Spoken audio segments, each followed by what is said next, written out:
한 30년 전에 네팔에서 미국 선교사 가족이 선교를 하고 있었습니다. 하나님 성회 소속으로 파송됐는데 한 7살 된 아들이 하나 있었습니다. 그런데 이 지방에 전염병이 돌기 시작했는데 아이들만 죽이는 겁니다. 그래서 현지 아이들이 매일매일 죽어나가고 선교사 자녀들도 희생당하기 시작을 합니다. 미국 본부에서 긴급하게 훈령이 내려왔습니다. 가족이 즉시로 미국으로 귀환하라. 그래서 전염병이 잠잠해지면 다시 들어가라. 못하겠습니다 하고 거기에 순응을 안 합니다. 그러니까 그럼 아이가 희생되지 않도록 더 높은 고산지대, 전염병이 없는 기숙사 학교가 있는 곳으로 빨리 올라가서 아이가 거기서 공부를 하는 기간 동안 이 화를 좀 피하게 하라. 아버지가 아이를 데리고 그리로 올라가기로 결정합니다. 그리고 아들은 아버지가 오랜만에 자기를 데리고 여행을 떠나니까 너무 좋아서 따라갑니다. 산 꼭대기에 있는 수천 메타 네팔이라는 나라가 고산지대에 있는 나라니까 학교를 도착했는데 교무실에 들어가서 선생님에게 아버지가 이 아이를 좀 부탁합니다. 아들이 그때 눈치를 챕니다. 생전 처음 부모와 떨어지는 겁니다. 아들이 울기 시작을 했습니다. 선생님이 아버지에게 아빠가 빨리 아이 눈에서 안 보여야 이 아이를 진정시킬 수 있으니까 빨리 돌아가시라고. 그 아빠는 문을 열고 나오는데 애가 도대체 어떻게 되겠습니까? 이건 무슨 지금 죽는 거나 똑같은 겁니다. 아이에게는. 그냥 온 산이 떠나가라 학교가 부서지라 울기 시작을 하는데 그 울음소리를 들으면서 걸어 나오는 아빠 심정은 말로 표현할 수가 지금 없는 겁니다. 그냥 심장을 그 울음소리가 쪼개는 것 같고, 근데 자동차까지 걸어가는데 한 발자국 한 발자국 걸을 때마다 내가 지금 무슨 짓을 하고 있는 거지? 아이를 데리고 그냥 잠시 전염병만 피하면 되잖아. 미국 갔다가 오면 되지. 도로 들어가서 애를 데리고 나올까? 수없이 고민하면서 그 자동차까지 걸어 나오는데 이게 무슨 수십 년 걸리는 것 같은, 그래도 자기가 자기 손으로 그동안 목회했던 네팔의 선교지의 원주민 아이들이 매일 죽어가는데 자기 손으로 장사 지내야 되는 그 길을 도망갈 수가 없어서 끝내 그 길을 그냥 떠나 내려옵니다. 근데 아들은 그 이후에 아버지 엄마를 다시는 보질 않습니다. 나를 버렸다고 지금 생각하게 됩니다. 그리고 하나님 또한 하나님 때문에 부모님이 날 버렸다고 생각해서 신앙생활도 하지 않게 됩니다. 아들은 거기서 중학교까지 졸업을 하고 미국의 할아버지 집에 와서 고등학교를 다니고 대학을 졸업합니다. 그리고 직장생활을 시작을 했는데 하루는 직장일 끝나고 집으로 돌아가는데 지친 몸으로 터벅터벅 동네를 걸어가는데 어느 교회 문에, 큰 교회 그 밖에 플랜카드가 걸린 겁니다. 네팔 선교사 간증 집회. 그러니까 자기가 거기서 어렸을 때 살았으니까 아무 생각도 없이 발이 그냥 저절로 그리 들어갔습니다. 그래서 교회 제일 뒷자리에 덜까덕하고 주저앉아서 이게 그 앞에 강대상을 보니까 아빠가 거기서 지금 간증을 하는 겁니다. 오랫동안 아빠 엄마를 보지를 않았습니다. 아들이. 그런데 너무 오랜만에 아빠를 거기서 보는 건데 아빠가 간증하는 내용이 자기를 그때 교시에 버려두고 나올 때 얘기를 지금 아빠가 하는 겁니다. 내가 그 아들의 울음소리가 내 폐부를 쪼개고 심장을 조각조각 부숴서 내가 눈물이 온 얼굴을 다 덮고 온 몸을 덮어서 한 발자국 걸을 때마다 얼마나 내가 고통스럽고 그냥 당장 들어가서 애를 데리고 미국을 갈까 수없이 갈등하면서도 이 현지인들 애들 죽는 것 때문에 떠날 수밖에 없었던 그 얘기를 하고 있었습니다. 아들은 거기서 아빠도 나처럼 고통스러웠다는 걸 처음 듣게 된 겁니다. 그러면서 아버지가 하나님께서 우리가 이 땅이 죄로 다 죽어가 있는 상태 속에서 당신의 아들 그리스도를 보낼 때에 네가 그냥 내려가서 이 죄 많은 세상을 구하라 이렇게 보내시지 않았다는 겁니다.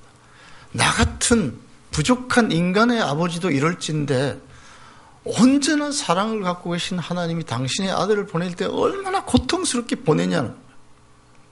하나님 세상을 이처럼 사랑하사 이 단어 속에는 그 하나님의 눈물이 거기 있다는 거예요. 아들을 포기하고 그것도 그냥 보냅니까? 아들은 거기 가서 죽는 겁니다. 죽는 죄를 알면서 그 죽는 자리에 아들을 보내야만 되는, 왜? 이 세상을 너무 사랑하니까 죽은 채로 둘 수가 없어서 보내는 그 하나님의 마음. 요한복음 3장 16절은 그래서 하나님의 눈물의 고백입니다. 아버지가 거기서 그 얘기를 하는 걸 들으면서 아들이 처음으로 아버지 엄마의 마음을 알게 되고 아버지 엄마와 화해를 하게 됩니다. 하나님하고도 화해합니다. 아들이 다시 신학훈련을 받고 네팔에 선교사로 나갑니다. 20년을 네팔에서 선교를 하고, 제가 아프리카에 있을 때 하나님의 성의 소속 선교사들이 신임 선교사가 나가는 마지막 훈련 과정에 안식년으로 오셔서 자기 입술로 고백한 내용이 바로 이겁니다. 우리가 가면 그쪽 사람들이 살고, 가지 않으면 사람들이 죽는 장소들이 있습니다. 복음은 이 세상에 가도 되고 안 가도 되는 그런 어떤 모습의 액세서리로 온 적이 없습니다. 복음은 처음부터 죽음과 생명 양극단에 시작됩니다. 가면 살고 안 가면 죽는 이런 곳에서 복음이 시작이 됩니다. 사도 요한은 말년에 참 연로해져서 얼마 살지 모를 때까지 삽니다. 전승에 의하면 제자들이 다 순교하고 사도 요한만 100세까지 살았다 하고 전해지는데, 제자들이 자기 스승이 다 연로해져서 언제 떠나실지 모르니까 계속 간청을 시작을 합니다. 선생님, 예수님과 함께 계셨던 제자들이 다 떠났습니다. 선생님마저 떠나시면 마태, 마가, 누가 세 편지에 기록되지 않은 예수님과의 숨겨진 얘기들을 우리에게 전해줄 수 있는 사람이 아무도 없습니다. 제발 거기에 쓰여지지 않은 스토리들을 우리에게 남겨주고 가십시오. 어느 날 사도 요한이 에베소 야외극장에서 그냥 서서 선포를 시작을 합니다. 태초에 말씀이 계시니라. 그 말씀이 하나님과 함께 계셨다고 얘기합니다. 그 말씀이 곧 하나님이라고 얘기합니다. 그 말씀으로 인해서 만물이 지어졌다고 얘기를 합니다. 모든 것이 그 말씀으로 말미암아 지어졌고 지어진 것이 하나도 그 말씀으로 말미암지 않은 것이 없다고 얘기하는데, 바로 그 말씀이 바로 생명이라고 얘기합니다. 바로 생명이다. 그리고 그 생명은 사람들 삶의 바로 빛이다 이렇게 얘기를 합니다. 그리스도는 바로 생명으로 이 땅에 옵니다. 왜 생명으로 옵니까? 죽음 속에 생명으로 온 겁니다. 우리가 얘기하는 이 기독교는 인간이 만든 종교의 얘기가 아닙니다. 온 우주 속에 생명과 죽음의 얘기를 하나님이 우리에게 하고 있는 겁니다. 우리가 한 명 한 명이 네가 살아가는 환경 속에 바로 생명이라는 겁니다.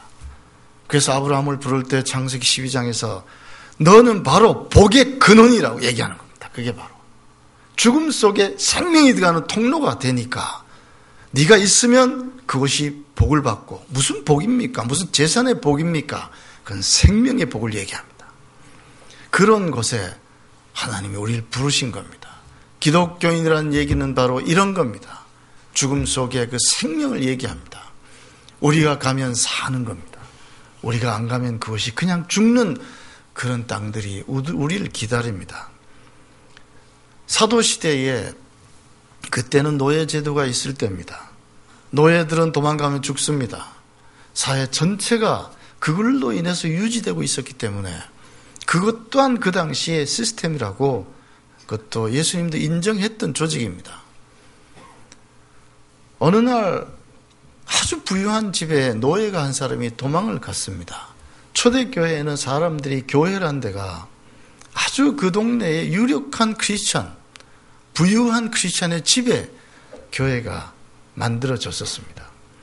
골로새란 동네에 교회가 세워졌는데 누구네 집에 세워졌냐 하면 빌레몬이라는 사람 집에 교회가 세워집니다. 그래서 골로새 교회는 빌레몬 집에 있던 교회입니다. 빌레몬이라는 사람은 바로 골로새 교회 담임 목사님이고 바로 그 부인 또 아들 다 그 교회를 섬겼던 그런 어떤 직분자들입니다. 어느 날 그런데 빌레몬 집에서 이 노예가 도망갔으니까 이게 노예는 도망간 노예가 어디로 도망가겠습니까? 도망을 다른 동네로 갔는데 이게 어디 취직할 데도 없고 이게 자기는 지금 잡히면 죽는 겁니다.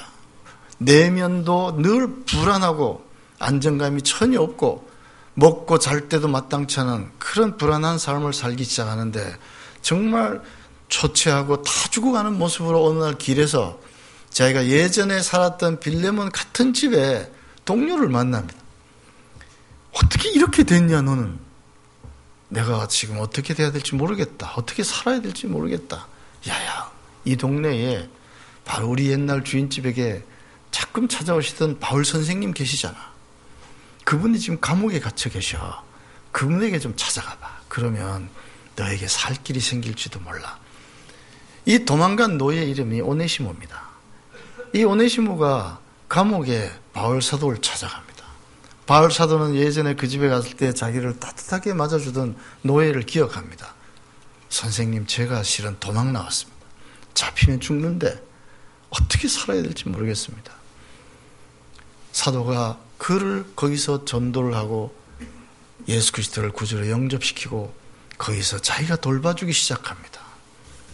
오네시모는 감옥에 갇힌 바울 사도의 육체적인 그런 필요를 돌봐주는 아들처럼 살기 시작하고 사도는 오네시모를 영적으로 정서적으로 돌보는 아버지처럼 살기 시작합니다. 그런데 아무리 그렇게 해도 오네시모 안에 있는 본질적인 두려움이 있습니다. 도망간 노예입니다. 잡히면 죽습니다. 이거를 해결할 수 있는 길은 한 가지뿐입니다. 바울 사도는 그 아들로 삼은 오네시모를 그 문제를 해결하지 않고는 도저히 안 된다는 생각으로 그 문제를 해결을 이렇게 합니다. 당시에는 복음서가 없을 때입니다. 사도들의 편지가 도착하면 그게 살아있는 복음서입니다. 그래서 바울 사도의 편지가 도착했다. 그러면 온 마을의 사람들이 다 모이는 겁니다. 그 집에. 그걸 갖고 온 사람이 그걸 읽어줍니다. 이게 바로 성경, 살아있는 성경입니다. 그래서 이 서신서들이 쓰여진 겁니다. 그 서신서는 다음 동네, 다음 교회로 이렇게 옮겨가고 이게 지금 남아서 모아진 게 성경입니다. 그래서 어느 날 빌레몬 집에 바울 사도의 서신이 도착했다는 소리를 듣습니다. 이게 뭐 축제 중에 축제가 벌어진 겁니다. 온 교인이 다 모였습니다. 이렇게 모였고 빌레몬 담임 목사는 이제 의자에 앉아서 야, 누가 감옥에 갇힌 바울 사도의 편지를 갖고 왔단 말이지. 감옥에서 건강하신가? 하고 빨리 그분을 모시고 들어와서 편지를 읽게 하라 하고 들어오는데 오네시모가 들어오는 겁니다. 빌레몬은 속으로 아니 저놈이 지금 저 사형당할 놈이 지금 복음서를 들고 나타난 겁니다. 이 두 가지 마음이 다 지금 교차하는 겁니다. 이걸 죽여야 되는 놈인데 생명의 복음을 들고 나타난 겁니다. 그 사람들은 다 뭐지? 사도의 편지지. 일단 읽게 하고 너는 편지만 읽어봐라. 넌 죽었다. 이러고 앉아있는 겁니다. 그런데 이제 오네시모가 편지를 읽기 시작을 합니다. 여러분 빌레몬서를 보시면 알겠지만 사랑받는 자요 뭐 이렇게 기도가 시작됩니다. 사랑받는 자요 동역자 빌레몬 자매 아비야 우리와 함께 군사된 아키포 이게 아마 부인과 아들 이름 같습니다. 아마 온 가족을 칭찬하면서 내 집에 있는 교회에 편지하노니 하나님 우리 아버지와 주 예수 그리스도로 인해 조차 은혜와 평강이 너에게 있을지어다. 은혜와 지금 평강은 되면 속에 이제 불이 나는 겁니다. 저놈을 빨리 잡아 죽여야 되는데 안 그러면 다른 노예가 다 도망가면 어떡할 겁니까? 용서를 할 수 없는 겁니다, 이거는. 그러면서 편지를 오네시모는 자기가 자기 부르심에 읽고 있습니다, 지금. 내가 항상 내 하나님께 감사하고 기도할 때 너를 말하면 주 예수와 및 모든 성도에 대한 내 사랑과 믿음이 있음을 들을 미리. 이거 빌레몬은 지금 기뻐해야 되는지 칭찬인지 이게 전혀 지금 분간이 안 될 그런 내용을 사도께서 편지로 쓴 겁니다. 형제여, 이게 빌레몬 얘기입니다. 성도들의 마음이 너로 말미암아 평안함을 얻었으니 내가 너의 사랑으로 많은 기쁨과 위로를 얻었다. 빌레몬 갈수록 지금 이건 딜레마에 빠지기 시작합니다. 죽일 수도 없고 살릴 수도 없고, 그러면서 사도가 자기가 하고 싶은 얘기를 시작합니다. 내가 너에게 명령할 수도 있지만 내가 너에게 간청하고 간구하는데, 야, 이 오네시모가 옛날에 너에게 무익했잖아. 이거는 도망간 노예니까 얼마나 무익합니까? 무익할 정도가 아닌데 지금은 나와 너에게 유익하게 되었다. 이 편지가 이상해지기 시작하는 겁니다. 빌레몬이 뭐가 이상해지는데, 얘가 내 감옥에 갇힌 네가 나를 돌봐야 되는데 네 대신 와가지고 날 돌보면서 내가 감옥에서 나온 내 아들이 되었노라. 이게죠.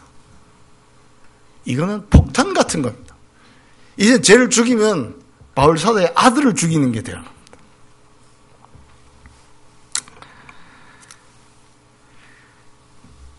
그러면서 이렇게 씁니다.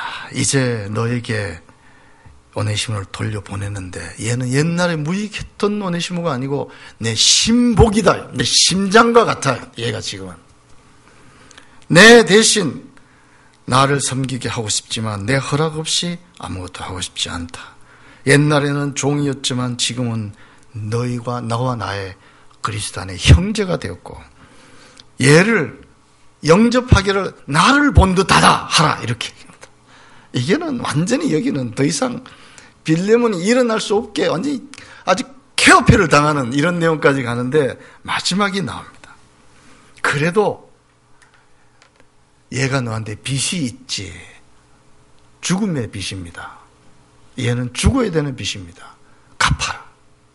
그 빚을 갚아야지 당연히. 그런데 오네시모에게 갚지 말고 나에게 갚아라. 이렇게 얘기합니다. 나에게 갚아라.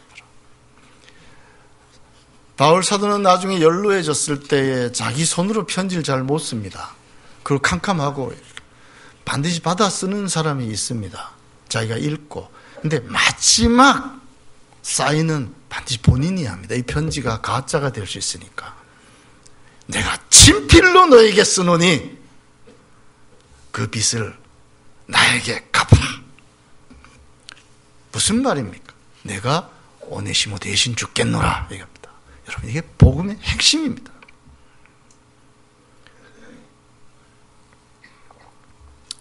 오늘 우리는 안우석 목사님을 아프리카에 파송하는 것 때문에 오늘 모였습니다. 아프리카 사람들에게 더 좋은 삶을 그냥 주기 위해서 선교사가 가는 게 아닙니다. 우리는 우리가 가면 그들이 살고 안 가면 죽는 자리이기 때문에 가는 겁니다. 그곳에 가서 그 사람들 대신 죽을 수 있는 용기 때문에 우리가 이런 결정을 할 수 있는 겁니다. 선교가 기독교란 어떤 종교의 하나의 행사가 아닙니다. 이것은 죽음 속에 흘러가 들어가는 생명을 오신 그리스도와 똑같은 삶의 모습으로 살겠다고 결정한 사람들의 용기 있는 결단입니다. 내가 대신 죽겠다는 겁니다. 아프리카에서 우리는 늘 물을 팠습니다. 눈앞에서 너무 많은 사람들이 죽으니까 물 때문에. 한 번도 물 파는 게 뭔지도 모르고 저는 거기 갔습니다. 한 번도 전 장비를 본 적이 없습니다. 아마 제가 봤을 텐데 그게 뭐 하는 건지를 몰랐을 겁니다. 사람들이 눈앞에서 수없이 죽고 매일매일 아이들이 죽어가고 가축대가 수백 마리 눈앞에 죽어 있는데 아무 생각이 없었습니다. 저는. 내가 저들이 내 사랑하는 아들이고 아내고 부모라면 내가 물 파서 물 주는 거 외에는 할 수 있는 게 지금은 없겠다. 그게 우리 시작이었습니다. 우리가 가면 온 마을에 사람뿐만 아니라 개, 닭, 소까지 다 난리가 납니다. 물 주러 온 걸 본능으로 아는 것 같아요. 지진 나기 전에 짐승이 먼저 도망간다 그러잖아요. 이게 우리가 들어가면 짐승들도 난리가 납니다. 늘 그렇게 환영받으면서 우리는 다녔습니다. 야, 보람도 있고, 야, 이거 뭐 너무 보람 있네. 사람들이 너무 좋아하고. 어느 날 몰파로 올라가는데 차가 세 대가 장비 싣고 올라가는데 제가 제일 뒷차에 타고 가는데 우리 차가 펑크가 났습니다. 펑크를 수리한다고 차를 세워가지고 바퀴를 바꾸려고 잭기를 들어 올리는 순간에 15명 정도 되는 강도떼가 달려들었습니다. Don't move! 하고 날이 이미 어두워지기 시작하는데 그냥 저하고 운전하던 우리 현지 기술경제 두 사람을 그냥 잡더니 손에 들고 있는 먹잇걸 다 뺐고 저와 두 형제를 숲속으로 끌고 들어가기 시작을 했습니다. 나머지 10명은 온 차에 있는 걸 다 뒤져내고 권총을 눈앞에 대고 This is gun, you see? 이 총이지. 너 보이지? Where is your money? 돈 어디 있어? 우리가 돈을 별로 지갑채로 절대로 안 들고 다닙니다. 어차피 강도들을 만나는 곳들이 많기 때문에 다 구석구석 분산해서 숨겨져서 강도들이 차를 못 뺏어갑니다. 길이 하나이기 때문에 또 운전도 못합니다. 운전민들이. 어차피 차를 안 갖고 가니까 돈만 뺏어갑니다. 다 뺏기면 안 되잖아요. 그러니 주머니에 돈이 없죠. 우리가. 차가 돈이 다 차에 있으니까. 야, 차에 가자. 제가 설득을 했어요. 얼굴 보면 또 안 돼요. 얼굴 보면 봤다고 죽여버리니까. 차로 가자. 한 500m 정도 이상을 끌고 들어가더니 얘들도 돈이 안 나오니까 할 수 없이 성질 난다고 권총 개머리판으로 머리를 갖다 두들겨 패더니 데리고 나왔어요. 그런데 앞차가 우리를 찾아온 겁니다. 우리가 안 오니까. 하이빔을 켜고 쫙 이게 갤로퍼 같은 차예요. 한 5명이 저를 끌고 도로 나오다가 차가 오니까 사라져 버렸어요. 뒤를 보니까. 한수 얘들이 어디 갔니? 그리로 간 거예요. 차가 세우는데 차 밑에 서기도 전에 조수석에서 총을 발사해버려요. 조수석에 있던 형제는 총이 유리창 밖에서 들어오니까 창문은 닫힌 데서 손을 들었는데 총알이 이리 뚫고 들어갑니다. 파편은 운전하는 형제 눈을 때려서 안구가 막막하고 떨어져 온 얼굴은 빛송이고 가보니까 다행히 아무도 죽진 않았는데 하나님이 우리에게 얘기하신 게 있습니다. 이 사건으로. 아무도 너를 환영하지 않는 곳이라도 그래도 갈 수 있냐는 겁니다. 너를 환영해서 네가 기쁨으로 가는 그런 곳이 아니고 너를 죽이려고 하는 그런 곳에도 그곳에 죽음 속에 생명이 된다면 갈 수 있겠냐 하는 겁니다. 우리가 가면 그곳이 살고 우리가 안 가면 죽는데 문제는 우리도 죽을 수 있다는 겁니다. 이게 예수님이 우리에게 보여준 삶의 메시지입니다. 그분이 돌아가셨기 때문에 우리가 산 겁니다.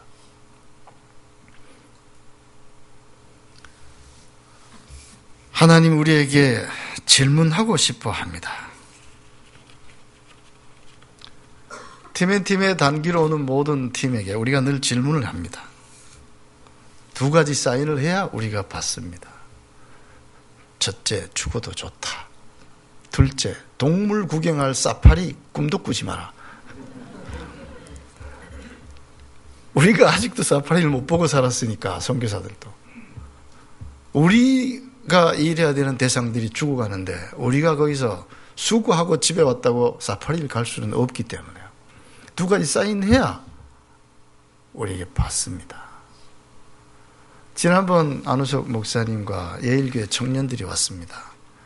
우리 모두에게 정말 자랑스럽고 정말 아주 담대하고 강한 용사들의 모습을 잘 보여주고 갔습니다.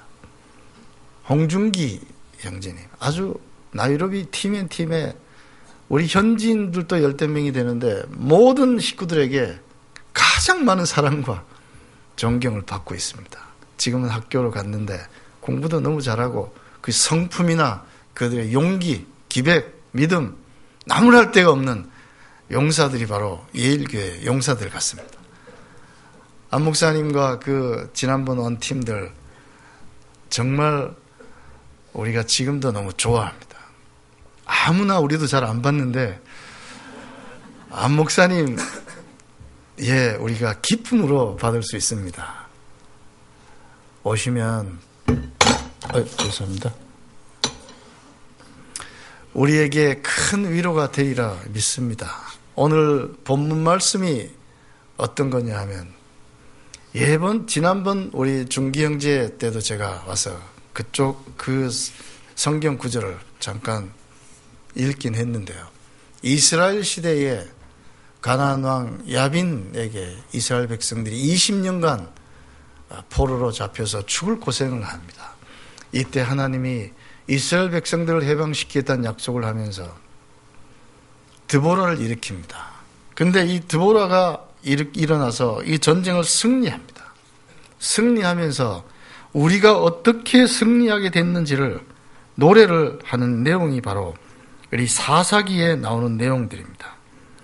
이 전쟁터에서 제일 승리하게 됐던 가장 중요한 어떤 힘은 사사기 5장 2절에 나오는 이스라엘의 두령들이 그 군사들을 제물주에 이끌고 나왔다는 겁니다. 그 공동체에 어른들이 지도자들이 먼저 이 전쟁에 참여했기 때문이란 겁니다. 그리고 또 계속해서 얘기를 합니다. 5장 14절에 보면은 그 아주 구체적으로 나옵니다. 에브라임에게서 나온 자는 아말렉의 뿌리 박힌 자요. 이 아말렉이 왜 여기서 나오냐 하면 성경에 하나님이 이스라엘 백성을 선택했다면 사탄이 선택한 족속이 바로 아말렉입니다. 그래서 하나님이 한 명도 남기지 말고 짐승까지 다 멸종시켜라 하기 했던 유일한 족속이 아말렉입니다. 광야에서 그렇게 이스라엘 백성을 괴롭히고 그래서 이 아말렉을 멸종시키라는 명령을 듣지 않았기 때문에 사울 왕이 하나님께 버림을 받은 겁니다.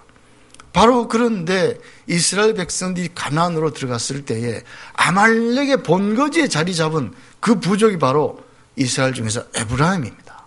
근데 이들이 제일 먼저 이 전쟁에 승리의 공신이 됩니다. 이게 무슨 의미인지 아십니까?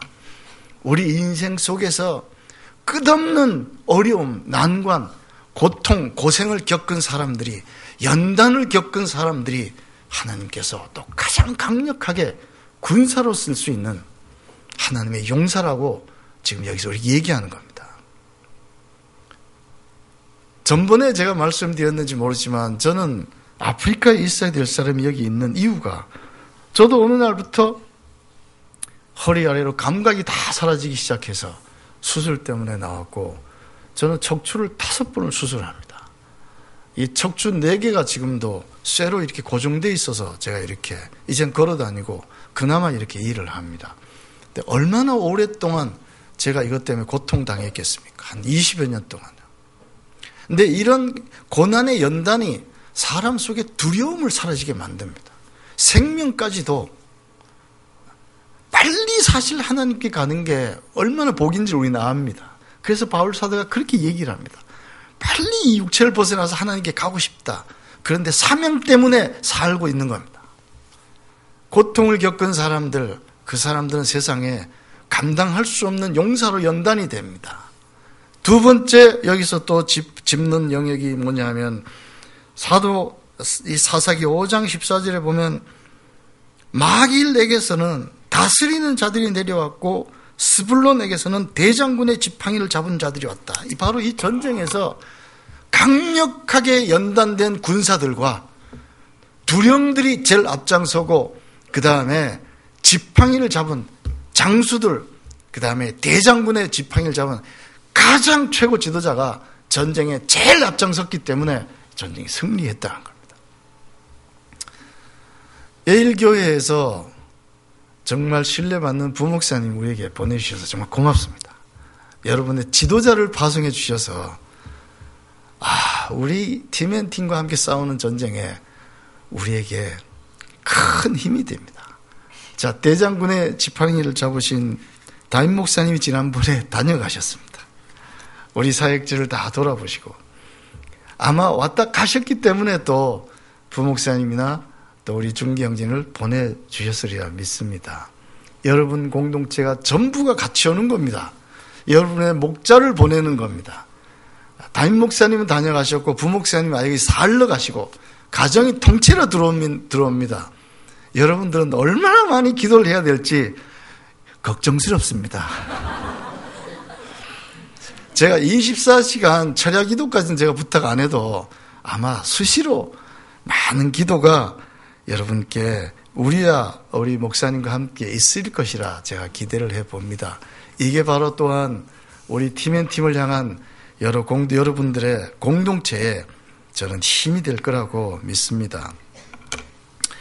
저희들이 처음에 아프리카 갔을 때 수단 국경 쪽에 있을 때 하나님 우리에게 너희들은 가장 치열한 전쟁터 앞에 서 있는 특공대원들이라고 우리의 신분을 얘기해 주셨습니다. 그날도 우리는 말라리아 때문에 두 선교사가 올라가서 진이 다 빠져 있어 새벽에 움직일 힘도 없는데 갑자기 지붕 위에 뭐가 폭탄이 터진 것 같은 요란한 소리가 나서 뛰어나가 보니까 옆에 비행장에서 대형 수송기가 바로 지붕 위로 이렇게 날아가는 겁니다.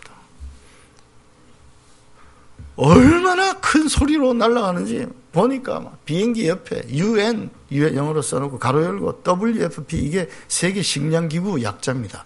월드 푸드 프로그램입니다. 이 비행기들이 계속 날아가는 겁니다. 어디로 가냐?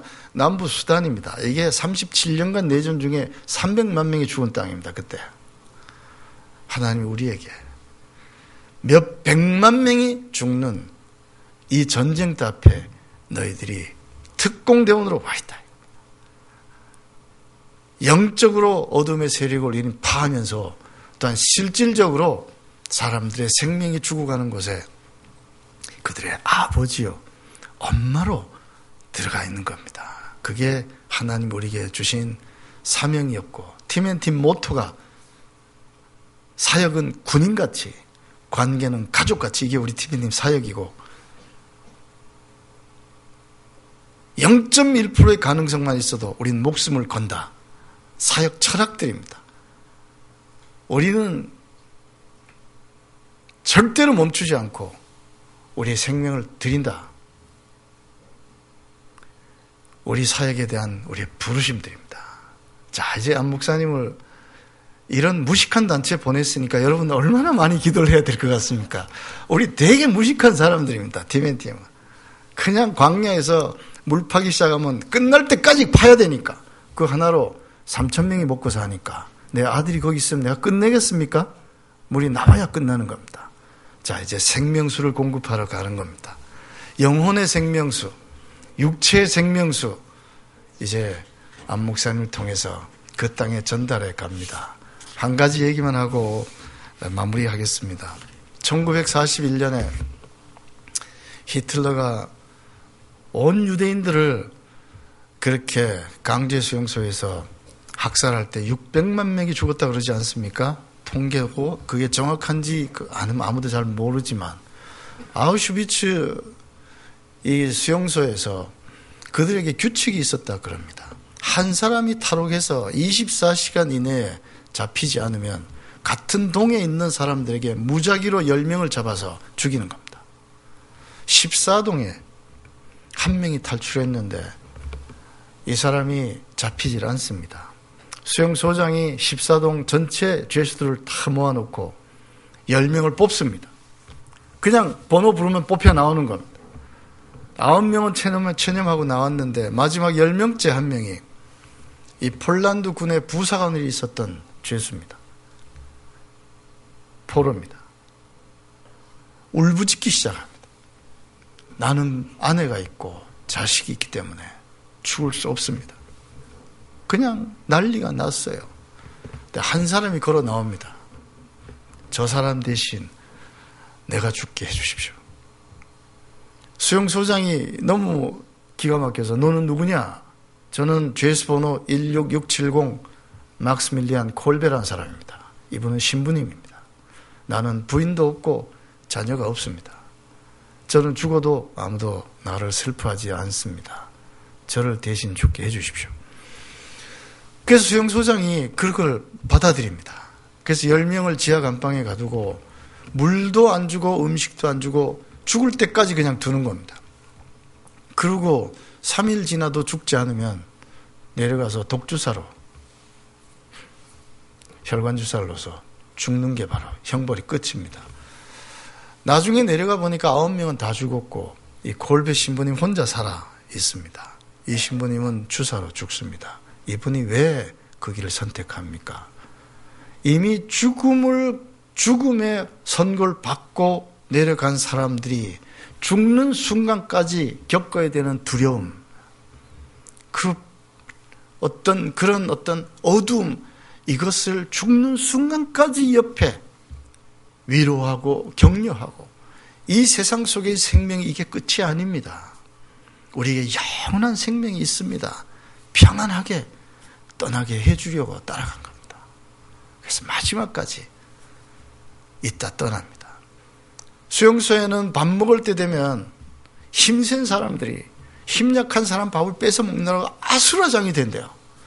근데 그날 저녁에만, 잡혀 내려간 날 저녁에 온 수용소에 밥이 다 배달이 됐는데 아무도 밥을 먹지를 못하는 겁니다. 14동에서. 그리고 제일 그 밥을 많이 뺏어 먹던 깡패도 아무 소리를 못하고 밥을 앞에 놓고 앉아있는 겁니다. 옆에 사람이 물었다 그럽니다.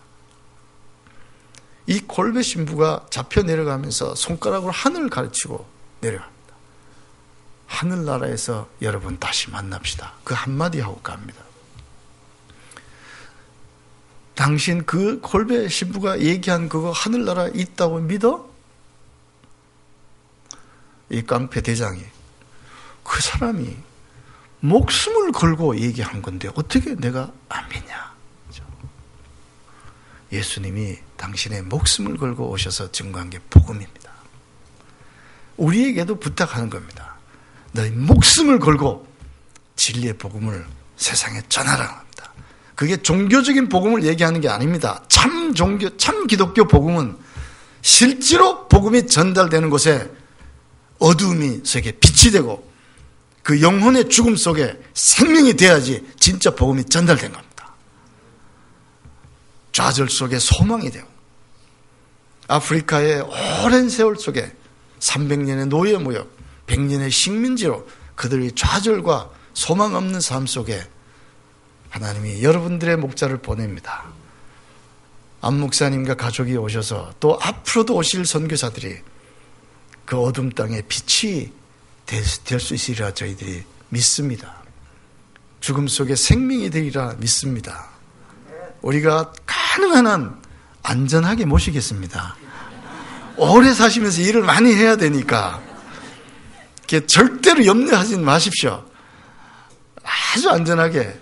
이제는 노하우가 생겨가지고 어딜 가면 위험한지를 너무 잘 아니까 우리가 여러분의 가족들을 잘 모시고 함께 아프리카의 큰 빛이 될 수 있게 하겠습니다. 같이 기도하십시다.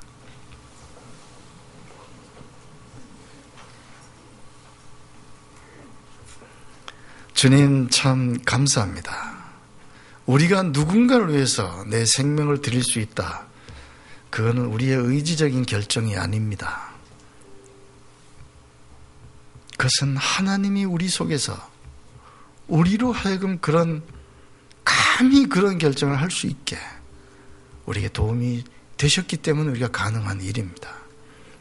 어떻게 우리가 이렇게 지극히 선한 결정을 할 수 있는 그런 존재이겠습니까?